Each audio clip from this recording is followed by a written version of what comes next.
चला आज आपण मस्त चमचमीत आणि कुरकुरीत चुरा वडापाव कसा करायचा ते पाहूया।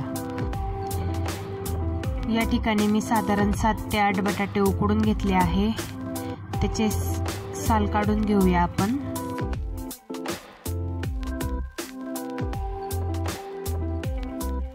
आता या ठिकाणी माझे सर्व बटाटे साल काढून झाले आहे। चटणीसाठी लागणारा ठेचा कसा करायचा ते पाहूया।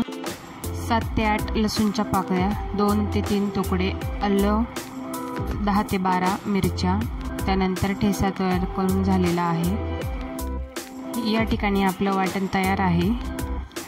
या ठिकाणी कढई गरम झाली की 2 मोठे चमचे तेल घ्यायचे।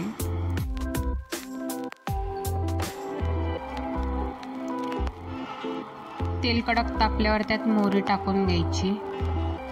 मोहरी चांगली कडकडू द्यायची। त्यानंतर घालूया जिरे। ही फोडणी चांगली कडकडली तर कढीपत्ता घालूया।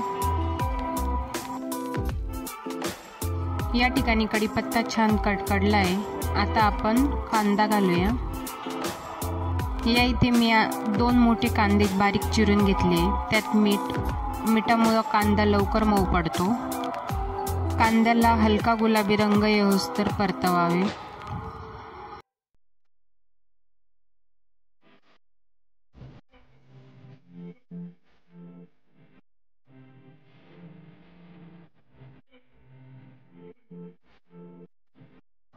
कांद्याला छान हलका गुलाबी रंग आला आहे।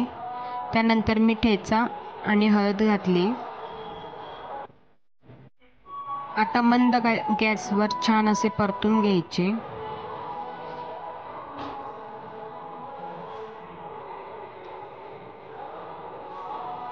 हे मिश्रण मी छान मिनिटभर परतून घेतले। आता आपण त्याच्यात उकडलेला बटाटा घालणार। बटाटा छान असा मॅश केला आहे। आता हे मिश्रण मंद गॅसवर 1-2 मिनिटं परतून घेतल्यावर मी यामध्ये कसुरी मेथी घालणार। कसुरी मेथी ही ऑप्शनल आहे, तुम्ही नाही घातली तरी चालेल। या ठिकाणी आपली बटाटा वड्याची चटणी तयार आहे। या ठिकाणी मी घेतले 1 वाटी बेसन, त्यात 1 चमचा कॉर्नफ्लॉवर। कॉर्नफ्लॉवरमुळे बटाट्याची कोटिंग ही छान अशी खरपूस असे कुरकुरीत होते। थोडा ओवा घेतलाय। ओवा असा छान हातावर चोरून घेतल्याने ओव्याची छान टेस्ट उतरते। त्यानंतर मीठ घालते। मीठ घातल्यानंतर 1 चिमूटभर खायचा सोडा घालायचा आहे। त्यानंतर हे बॅटर छान मिक्स करून घ्यायचे।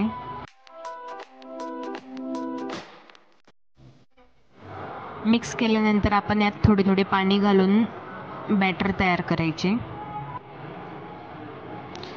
छान असे एकजीव करून घ्यायचे। बॅटरमध्ये गुठळी राहिली नाही पाहिजे, अशा पद्धतीने बॅटर करून घ्यायचे। या ठिकाणी मी चटणीचे छोटे बॉल करून घेतले। ते मी आता या बॅटरमध्ये टाकलं। या ठिकाणी मी तेल गरम करायला ठेवलं होतं। आता वडा टाकल्यावर किती छान तळला जातोय।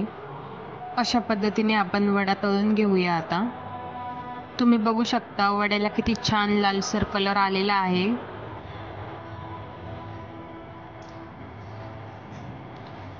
आता वडा मी एका प्लेटमध्ये काढून घेणार। आता या ठिकाणी मी चुरा तळून घेणार।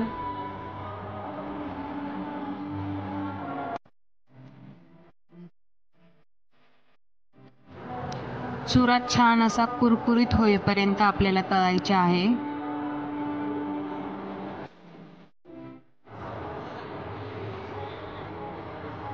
या ठिकाणी आता चुरा मी एका प्लेटमध्ये काढून घेणार।